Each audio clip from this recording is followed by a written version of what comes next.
ఏపీలో అతి భారీ వర్షాలు కురుస్తాయని వాతావరణ కేంద్రం అయితే హెచ్చరికలు జారీ చేసింది. దక్షిణ ఒరిస్సా, ఉత్తరాంధ్ర తీర ప్రాంతంలో అల్పపీడనం వాయుగుండంగా మారే ప్రమాదం ఉందని అయితే హెచ్చరికలు జారీ చేసింది.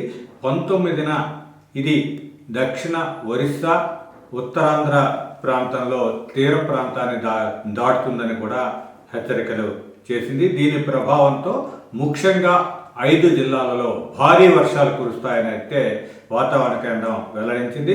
విశాఖ, అనకాపల్లి, కోనసీమ, కాకినాడ, పశ్చిమ గోదావరి జిల్లాలకైతే రెడ్ అలర్ట్ ప్రకటించింది. శ్రీకాకుళం, పార్వతీపురం, మన్యం, తూర్పుగోదావరి, అల్లూరు సీతారామరాజు, ఏలూరు, కృష్ణా, బాపట్ల, పల్నాడు, ప్రకాశం జిల్లాలకు ఆరెంజ్ అలర్ట్ జారీ చేసింది. అదేవిధంగా కర్నూలు, అనంతపురం, కడప, నెల్లూరు, తిరుపతి జిల్లాలకైతే ఎల్లో అలర్ట్ అయితే జారీ చేయడం జరిగింది.